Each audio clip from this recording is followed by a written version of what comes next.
বিএনপির গ্রুপের একটা সংঘর্ষ হয়েছে।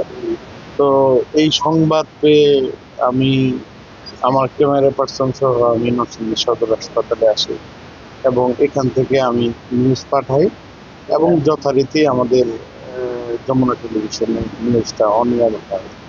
তো অনিয়ার হওয়ার পর এর মধ্যে আমি পুলিশ প্রশাসনের সাথে কথা বলেছি, এলাকায় যে এলাকায় সংঘর্ষ হয়েছে ওখানে কথা বলেছি, সবার সাথে কথা বলে আসলে আমি নিশ্চিত হই শতভাগ যে আমাদের গণমাধ্যমের যে নীতিমালা রয়েছে সেই অনুযায়ী কিন্তু আমি নিউজ করেছি।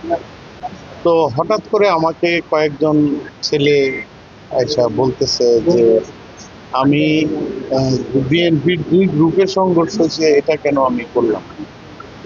তা আমি বললাম যে দেখো, আমি তো পুলিশের এই নরসিংদী মডেল থানার যে যিনি ভারপ্রাপ্ত কর্মকর্তা আছেন ওসি, উনি ঘটনাস্থলে আছেন, হ্যাঁ, ওনার সাথে আমার কথা হয়েছে। তখন আমি ওনার কথার রেকর্ডটা আমি তাদেরকে শোনাচ্ছিলাম।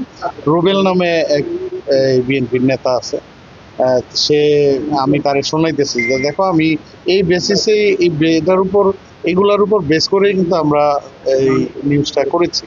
তো শুধু আমি না, আরো গণমাধ্যম কিন্তু এই নিউজটা করেছে। তো এটার মধ্যে কোনো এই মানে নাই, মানে এখানে কোনো পক্ষপাতিত্ব নাই। পরে হঠাৎ করে আমার বলতেছে যে এই এখানে তো এই আপনি তো বিয়ে করছেন, উল্টাপাল্টা নিউজ করছেন। হ্যাঁ, আরেক ছেলে এসে বলতেছে তার বক্তব্য কেন পুরাটা দেখায় নাই।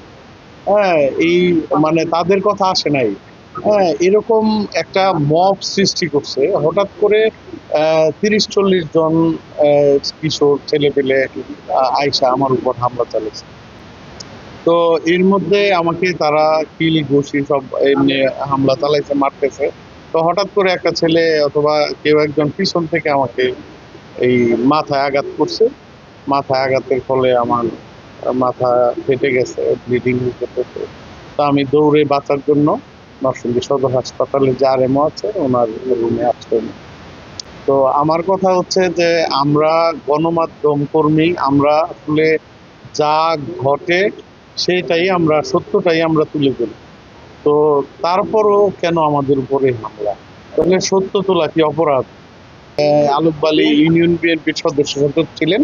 তো উনি বালু ব্যবসা সন্ত্রাসী কর্মকাণ্ডের জন্য দল থেকে উনি বহিষ্কৃত আছেন, কিন্তু তারপরও আসলে বর্তমানে তার প্রভাব প্রতিপত্তি চলতেছে কায়ুম এবং তার নির্দেশেই এই রুবেলের নেতৃত্বেই কিন্তু এখানে হামলাটা হয়েছে।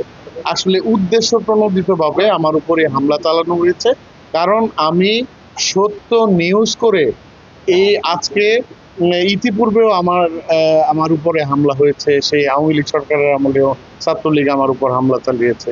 তো আমার কথা হচ্ছে যে সত্য লিখলে যদি হামলার শিকার হইতে হয়, মৃত্যুর পথে যেতে হয়, তাহলে এই গণমাধ্যমের মানে আমরা গণমাধ্যম কর্মীরা কাদের জন্য কাজ করছি? আমরা কি জনগণের জন্য কাজ করছি না? আমরা তুলে ধরছি না? অন্যায় হলে কি তুলে ধরা যাবে না? অন্যায়ের প্রতিবাদ করা যাবে না?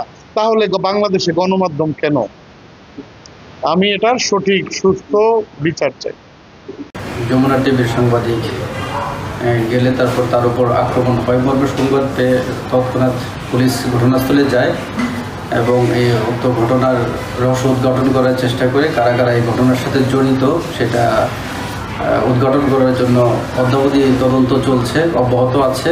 আর এই ঘটনার সাথে যারা যারা জড়িত তাদেরকে আইডেন্টিফাই করে আমরা আইনানুগ ব্যবস্থা নিব।